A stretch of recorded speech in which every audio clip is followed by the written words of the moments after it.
All right. Peace. How's everybody doing? This is your girl, Nicole, Sister Midwife, and I am coming live on day 3 of Black Maternal Health Week. I am doing live on Instagram, so you will likely see the side of my face because I'm also going live on Facebook. So I also have some notes because I want to be a little more organized today because I have some specific things that I want to make sure that I share. Today is day 3 of Black Maternal Health Week. And so what I wanted to do was talk about preconception health, health in pregnancy, but specifically today, I wanted to talk about preconception health. Now, please note, this is a short video. So this is not all inclusive of everything that you might need for preconception health to understand how to be healthy preconceptually. So just know that. In addition to that, this is a lot of the stuff and information that I'm going to share is for the man or the woman. So I'm going to be specifically speaking to the Black women out there since this is Black Maternal Health Week. But I want you to know that a lot of what I'm going to be sharing, it doesn't matter if you are a man or a woman, a lot of these same things apply. A lot of these same principles apply. So when I do my doula trainings and we do the Preconception Health Day, one of the things that I talk about is the fact that we need to learn how to be healthier, more healthy preconceptually. And that's the conscious conception piece of this thing that we talk about, from conscious conception to conscious birthing.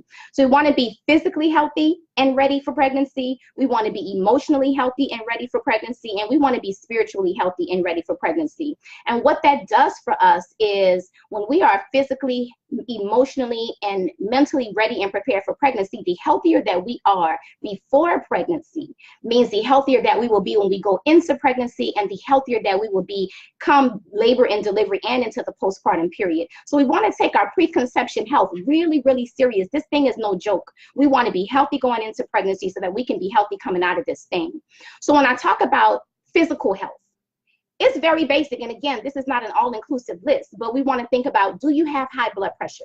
Do you have diabetes? Are these things impacting your health currently? If they are, before you get pregnant, you've got to get this stuff under control. We cannot be walking around with diabetes. Diabetes, in fact, if you have diabetes and it is uncontrolled, that is an indicator or a leading cause of birth defects. So we want to make sure that we have our diabetes under control, our high blood pressure under control.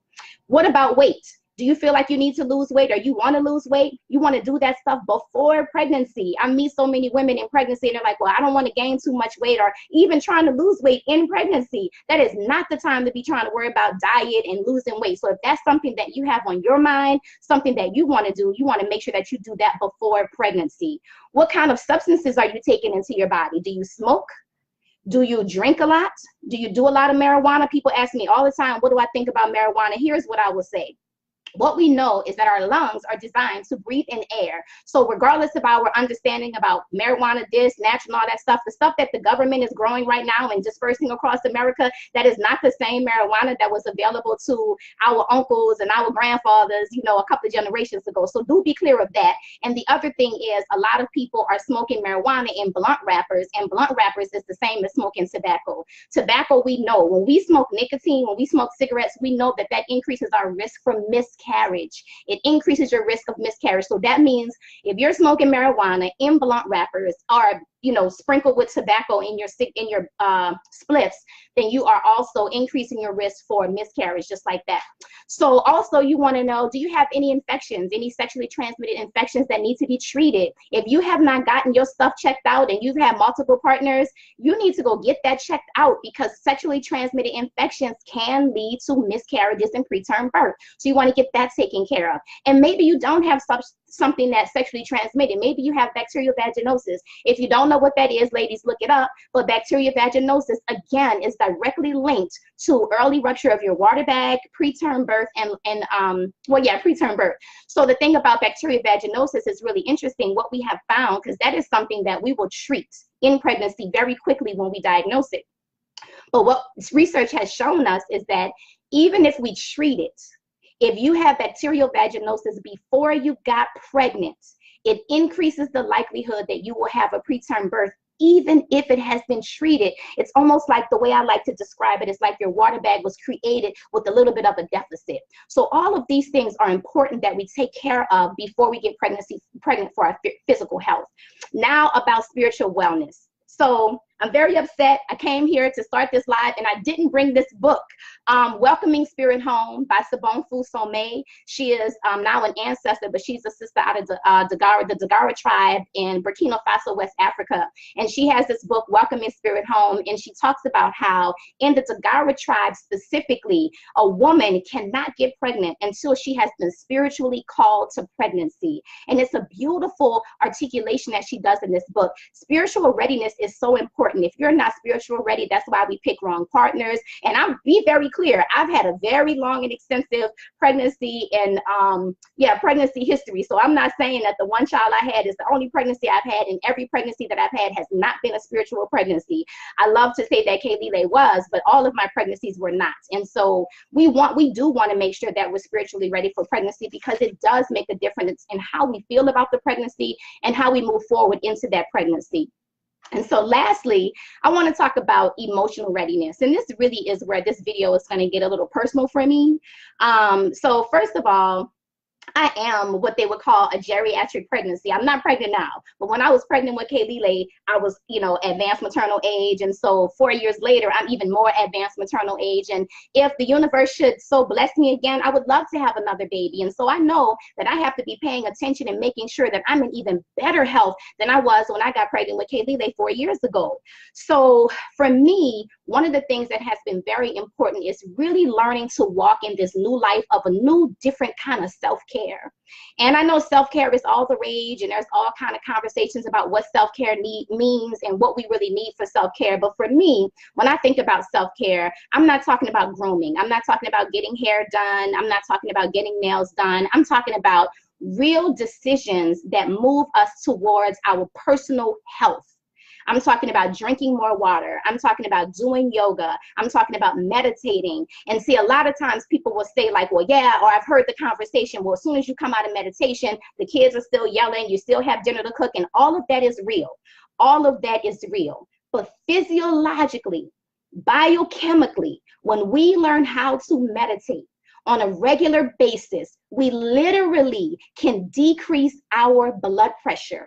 We literally can get off of the medications that give us a relief from blood pressure, where we're treating the symptom as opposed to the real issue, which is that we are living in a society that has us stressed out and running too much and doing too much all the time, always on the rat race, always on that wheel, running. That's real talk.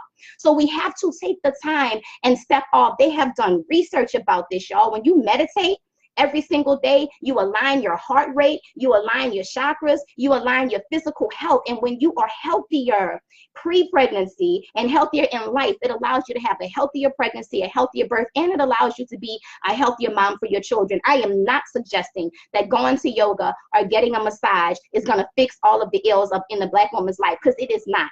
But what I am telling you is that there is biological research that shows us that when we do daily breathing, when we do daily meditation, when we do these things, when we shift our mindset, we have the ability to shift the biochemical makeup at a cellular level of our bodies. We can eliminate literally disease, manifestation of disease in our bodies as blockages from stress, y'all. So when we begin to meditate and we begin to breathe, and I'm not saying this because I've been doing this, I'm learning this. This is something that I'm newly walking in. And today was such an example, and the reason why I even came to do this live today. I was sitting at breakfast and I was thinking about all of the things that in some ways I felt like I should have been doing. So first of all, it's French Quarter Fest. Anybody who knows me knows that I am the festival girl of New Orleans. I love going to all the festivals, especially the free festivals, French Quarter Fest being one of my favorites. This year, the festival is coming and going, and I haven't made any plans to go. In addition to that, this weekend is my girl Eleni Ascension Art. If you're on Instagram, Facebook, wherever, follow my girl Eleni Ascension Art. She put together the New Orleans Herb Gathering, and this is the 3rd year. I should be supporting my girl Eleni. That's my people. I love Eleni, and it's going to be a phenomenal event. Maybe I'll catch it tomorrow. I'm also a part of an event, kind of like a sponsor for an event for Black Maternal Health Week that Birthmark Doula Collective and the Uptown Doula Ashley Hill put together. And I just decided I couldn't do any of it today. I wasn't feeling well inside, and I just felt like I had a lot to do. I had a really busy week. Today was the only day that I could fully stay home without any appointments, nowhere to go. And I said to myself, you're going to stay home.